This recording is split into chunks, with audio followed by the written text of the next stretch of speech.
Good morning students. ચાલો આપણે શું ભણતા હતા? આપણે સંયોજક ભણતા હતા. સંયોજકનો સ્પેલિંગ છે કંજક્શન. મેં તમને કીધું તું પાકો કરી લેવાનો, કરી લીધો છે? હા. પછી કંજક્શન ક્યાં ક્યાં ભણીએ છીએ? એન્ડ એટલે અને, ઓર એટલે અથવા અને બટ એટલે પણ. આ ત્રણ સંયોજક આપણે ભણવાના છે. ત્રણે ત્રણ સંયોજક છે એનો ઉપયોગ ક્યાં ક્યાં થાય એ મેં તમને સમજાવી દીધું છે.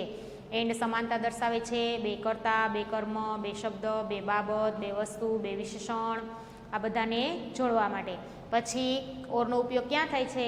તો કે ઓર છે એ અથવા દર્શાવે છે, એટલે કોઈ પણ એક વિકલ્પની પસંદગી કરવા માટે.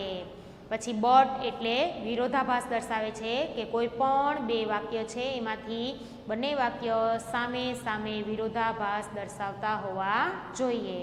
આવું મેં તમને સમજાવેલું છે. પછી આપણે ગયા લેક્ચરની અંદર તેની ખાલી જગ્યા ભણ્યા હતા અને આજે આપણે વાક્યોનો અભ્યાસ કરવાનો છે. બે જુદા જુદા વાક્ય લખેલા છે અને બંને વાક્યને જોડીને એક વાક્ય બનાવવાનું છે. ક્યાં એન્ડ આવશે, ક્યાં બટ આવશે, ક્યાં ઓર આવશે, એ આપણે વિચારવાનું છે. બંને વાક્ય વાંચવાના. સમાનતા દર્શાય તો એન્ડ, પછી કે અથવા દર્શાવે તો ઓર, અને વિરોધાભાસ દેખાય તો બટનો ઉપયોગ કરીને એક વાક્ય લખવાનું છે. બે વાક્યનું એક વાક્ય બનાવવાનું છે. એક્સરસાઇઝની અંદર મેં સૂચના લખેલી છે કે જોઈન એટલે જોડો, ધ સેન્ટેન્સ એટલે વાક્યોને, યુઝ એટલે ઉપયોગ કરી, ઓફ એટલે નો, and or but, and or બટનો ઉપયોગ કરીને વાક્યોને જોડો. બે બે વાક્ય લખેલા છે, એમાંથી એક વાક્ય બનાવવાનું છે. ચાલો પહેલું વાક્ય દરેકની નજર અહીં.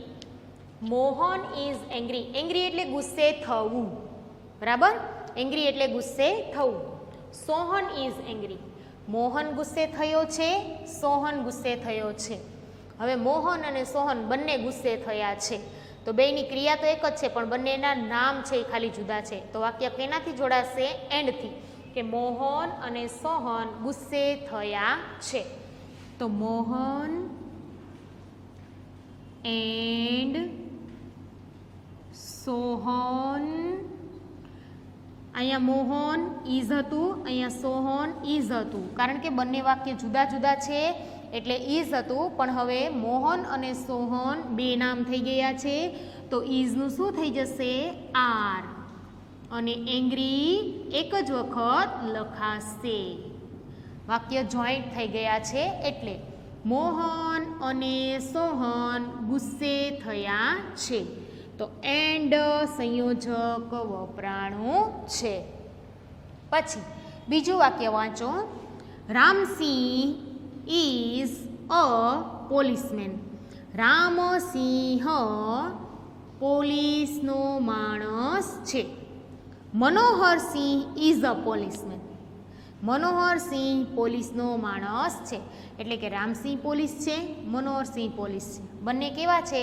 બંને પોલીસ જ છે, બરાબર? બંનેનો વ્યવસાય કેવો છે? સરખો જ છે, ખાલી બંનેના નામ જ જુદા છે. તો બંનેના નામને કેનાથી જોડીશું? એન્ડ વડે જોડીશું, કારણ કે બંને કર્તા છે એ જ ખાલી જુદા છે. એટલે રામસિંહ એન્ડ મનોહરસિંહ.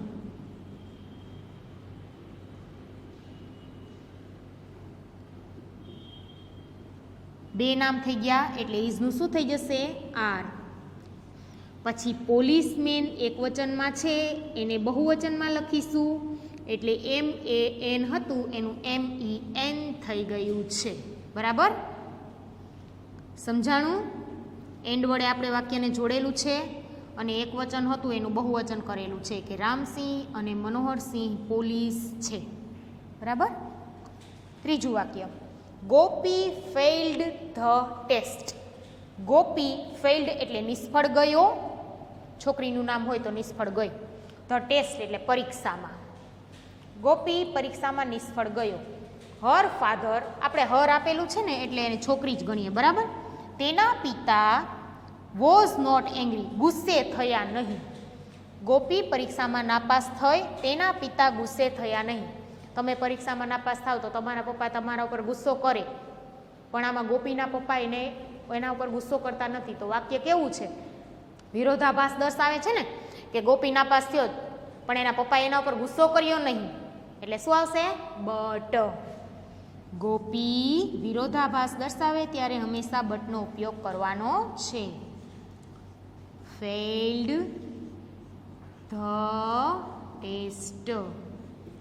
ગોપી પરીક્ષામાં નાપાસ થઈ, બટ પણ હર ફાધર તેના પિતા વોઝ નોટ એંગ્રી ગુસ્સે થયા નહીં. બરાબર? નાપાસ થઈએ એટલે આપણા પિતા ગુસ્સે થાય, પણ આમાં ગુસ્સે નથી થયા એટલે વાક્યમાં વિરોધાભાસ છે, એટલે બટનો ઉપયોગ કરેલો છે.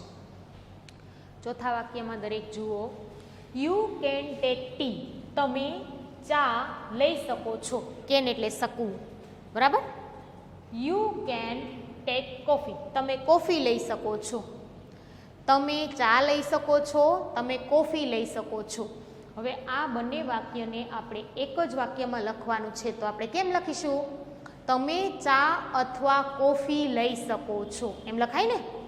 કાં તો ચા લેવાની અને કાં તો કોફી લેવાની, એટલે ઓરનો ઉપયોગ કરીને વાક્યને લખો. You can take. બે વાક્યમાં આટલું તો સમાન જ છે. T or coffee. તમે ચા અથવા કોફી લઈ શકો છો. બરાબર? આ વાક્યની અંદર ઓરનો ઉપયોગ કરેલો છે. અહીં આપણે બટનો ઉપયોગ કરેલો હતો. પાંચમું વાક્ય. આશા વોઝ ટોકિંગ. વોઝ એટલે ભૂતકાળ અને ટોકિંગ એટલે ચાલુ. ચાલુ ભૂતકાળ છે. આશા વાતો કરી રહી હતી. દિશા વોઝ ક્વાઇટ. ક્વાઇટ એટલે શાંત. દિશા શાંત હતી. આશા વાતો કરી રહી હતી, દિશા શાંત હતી. તો એક છોકરી વાત કરે છે અને બીજી છોકરી શાંત છે, તો વિરોધાભાસ દર્શાવે છે ને, એટલે કેનો ઉપયોગ થશે? બટનો.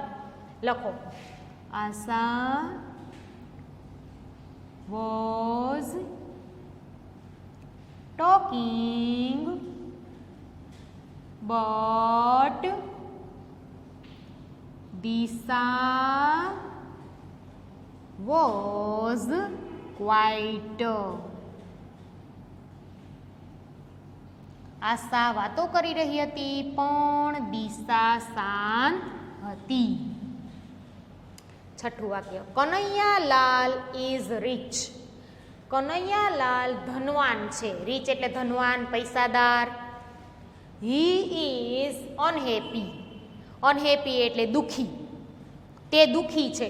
પૈસાદાર માણસ છે એ કેવો હોવો જોઈએ? સુખી હોવો જોઈએ. પણ કનૈયાલાલ કેવા છે? દુઃખી છે. એટલે વાક્યમાં શું છે? વિરોધાભાસ. એટલે વાક્ય કેનાથી જોડાશે? બટથી. લખો. Kanaiyalal is rich.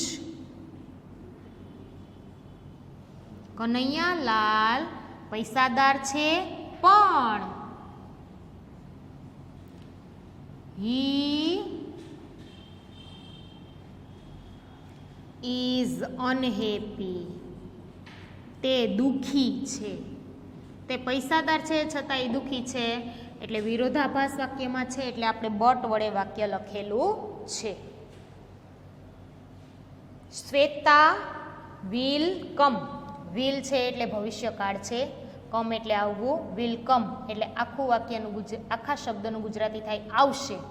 શ્વેતા આવશે. નાવ અત્યારે, હમણાં. શ્વેતા હમણાં આવશે. શ્વેતા અત્યારે આવશે. બીજું વાક્ય શું કહે જુઓ.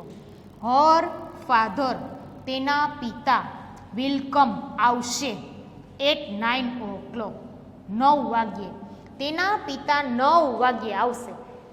શ્વેતા હમણાં આવશે, તેના પિતા 9 વાગ્યે આવશે. હવે આપણે કોઈ મામાની છોકરીનું આમ શ્વેતા હોય અને આપણે એમ કહેતા હોય કે શ્વેતા છે એ હમણાં આવવાની છે, પણ એના પપ્પા તો 9 વાગ્યે આવશે. તો પણ શબ્દ બોલી ને હું વચ્ચે કે પણ તેના પપ્પા 9 વાગ્યે આવશે, એટલે બંને વાક્યમાં વિરોધાભાસ છે. શ્વેતા હમણાં પહોંચવાની છે અને એના પપ્પા 9 વાગે પહોંચવાના છે, એટલે બટ વડે વાક્યને જોડાશે. Shweta will come now. Shweta હમણાં આવશે. બટ પણ her father તેના પિતા will come આવશે at 9 o'clock 9 વાગ્યે. શ્વેતા હમણાં આવશે પણ તેના પિતા 9 વાગ્યે આવશે. બરાબર. પછી 8મા વાક્યમાં જુઓ, મીના ઇઝ વર્કિંગ. ઇઝ એટલે વર્તમાન અને વર્કિંગ એટલે ચાલુ. ચાલુ વર્તમાન કાળનું વાક્ય છે. મીના ઇઝ એટલે છે વર્કિંગ. વર્ક એટલે કામ કરવું, પણ આઈએનજી પ્રત્યય લાગેલું છે એટલે કામ કરી રહી. મીના કામ કરી રહી છે ઇન અ શોપ એક દુકાનમાં. મીના એક દુકાનમાં કામ કરી રહી છે. બીજું વાક્ય, Meena is working in a factory. Meena એક ફેક્ટરીમાં કામ કરી રહી છે. મીના એક દુકાનમાં કામ કરી રહી છે. મીના એક ફેક્ટરીમાં કામ કરી રહી છે. મીના 2માં કામ કરે નહીં. મીના 2માંથી 1માં કામ કરે, એટલે વિકલ્પ છે, એટલે ઓર વડે વાક્ય બનશે. મીના કાં તો દુકાનમાં કામ કરે અને કાં તો ફેક્ટરીમાં કામ કરે. વિકલ્પ છે એટલે ઓર વડે વાક્ય બનશે. Meena is working. મીના કામ કરી રહી છે ઇન અ શોપ દુકાનમાં અથવા ઇન એ ફેક્ટરી ફેક્ટરીમાં. બરાબર. કાં તો દુકાનમાં કામ કરે ને કાં તો ફેક્ટરીમાં કામ કરે. વિકલ્પ દર્શાવે છે એટલે ઓર આવશે. મીના દુકાનમાં કામ કરી રહી છે. મીના ફેક્ટરીમાં કામ કરી રહી છે. મીના દુકાનમાં અથવા ફેક્ટરીમાં કામ કરી રહી છે. આપણને અત્યારે એટલી જ ખબર છે કે મીના કામ કરે છે, તો આપણે બોલતા હોય ને કે મીના ક્યાં કામ કરે છે, તો કે કાં તો દુકાનમાં કામ કરે છે ને કાં તો ફેક્ટરીમાં કામ કરે છે, એટલે વિકલ્પ છે એટલે ઓર વડે વાક્ય લખાશે. 9મા વાક્યમાં ધ્યાન, Rohan is a good boy. Rohan એક સારો છોકરો છે. He is lazy. લેઝી એટલે આળસુ. તે આળસુ છે. બરાબર. રોહન એક સારો છોકરો છે, તે આળસુ છે. તો ગુડ છે એ વિશેષણ છે અને લેઝી વિશેષણ છે, પણ સારો છોકરો હોય તો એ આળસુ હોવો જોઈએ નહીં. એટલે બંને વાક્યમાં શું છે? વિરોધાભાસ છે. એટલે આ વાક્ય શેનાથી લખાશે? બટ વડે લખાશે કે મોહન સારો છોકરો છે પણ તે આળસુ છે. એટલે બટ વડે વાક્ય લખીશું. Rohan is a good boy. Rohan એક સારો છોકરો છે પણ તે આળસુ છે. બરાબર ને? સમજાઈ ગયું? બટ વડે વાક્ય લખાશે, કારણ કે સારો છોકરો હોય તો એ આળસુ હોવો જોઈએ નહીં. 10મા વાક્યમાં જુઓ, અંશ ઇઝ માય ફ્રેન્ડ. અંશ મારો મિત્ર છે. અંકિત ઇઝ માય ફ્રેન્ડ. અંકિત મારો મિત્ર છે. બંને વાક્ય સરખા જ છે, બંને મારા મિત્રો જ છે, ખાલી નામ છે એને કેનાથી જોડીશું? એન્ડ વડે. બંને કર્તાને એન્ડ વડે જોડવાના છે. અંશ એન્ડ અંકિત. એક નામ છે બે વાક્યમાં એટલે પાછળ ઇઝ છે. આપણે નામને જોડીને લખીએ છીએ એટલે બે નામ થઈ ગયા છે. તો બે નામ હોય તો ઇઝનું શું થઈ જાય? આર. માય અને ફ્રેન્ડનું શું થઈ જાય? ફ્રેન્ડ્સ. બહુવચન થઈ જાય ને. અંશ અને અંકિત મારા મિત્રો છે. અંશ અને અંકિત મારા મિત્રો છે. 11મું વાક્ય, રાહુલ ઇઝ પુઅર. પુઅર એટલે ગરીબ. રાહુલ ગરીબ છે. રાહુલ માટે હી વાપરેલું છે. He is not greedy. તે લોભી નથી. ગ્રીડી એટલે લોભી. ગરીબ છે છતાં એ લોભી નથી. વાક્યમાં શું દેખાય છે? વિરોધાભાસ. એટલે શેનાથી લખાશે? But. Rahul is poor. Rahul ગરીબ છે પણ તે લોભી નથી. But he is not greedy. શેનાથી વાક્ય જોડ્યું આપણે? બટથી. એની પહેલાનું વાક્ય શેનાથી જોડ્યું હતું? એન્ડથી. 12મું વાક્ય, Binal is happy. Binal is happy. Binal ખુશ છે. Meenal is happy. મીનલ ખુશ છે. બંને ખુશ છે એટલે બંને કર્તાને એન્ડ વડે જોડીશું. બિનલ એન્ડ મીનલ. બિનલ અને મીનલ બહુવચન થઈ ગયા ને, એટલે ઇઝનું શું થઈ જશે? આર. અને હેપી વિશેષણ છે.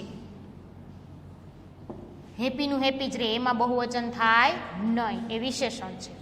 બિનલ અને મીનલ ખુશ છે. બરાબર. એન્ડ વડે આપણે આ વાક્યને જોડેલું છે. બે કર્તાને જોડેલા છે. 13મું વાક્ય, હી સેંગ. SANG. સિંગનું ભૂતકાળ આપેલું છે. સિંગ એટલે ગાવું, એનું ભૂતકાળ સેંગ એટલે ગાયું. હી સેંગ. તેણે ગાયું. એ સોંગ. એક ગીત. બીજું વાક્ય, હી સેંગ અ પોયમ. તેણે એક કવિતા ગાઈ અથવા તેણે એક કાવ્ય ગાયું. બે વાક્ય વાંચું છું. તેણે એક ગીત ગાયું. તેણે એક કવિતા ગાઈ.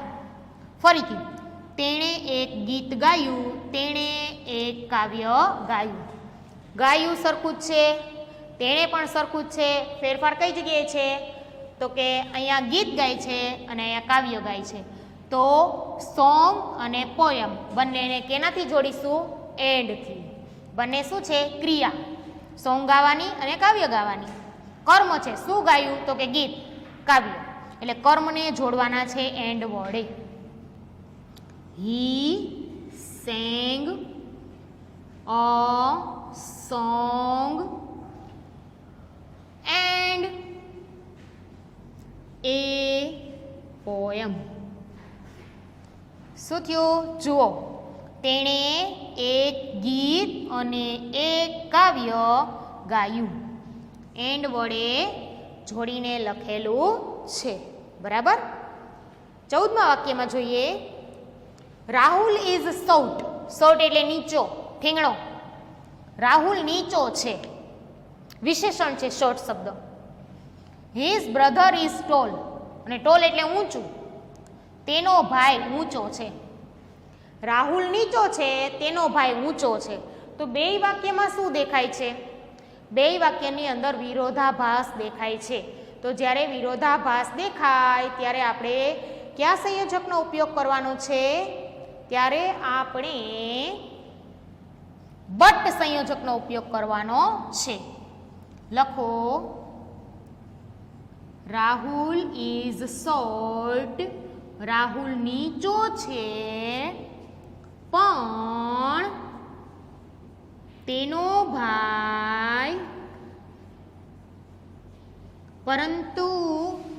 ભાઈ ઊંચો છે. Is tall. બરાબર થઈ ગયું. હવે એક હજી વાક્ય લખું છું 15મા વાક્ય તરીકે,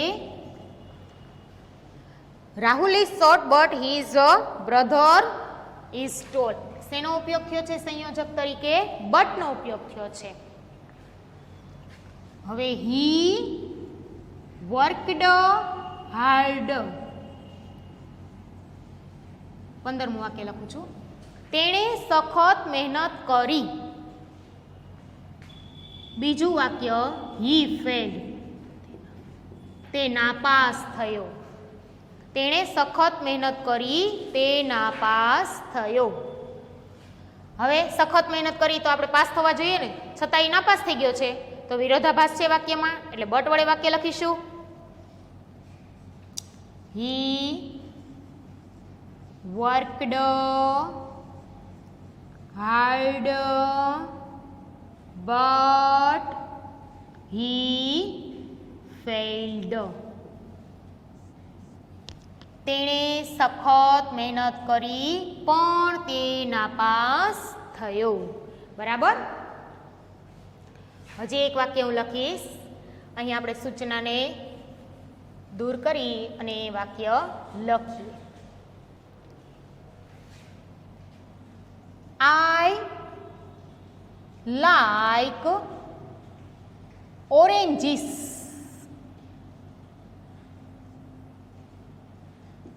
I like apples. ગુજરાતી કરો. મને નારંગી ગમે છે.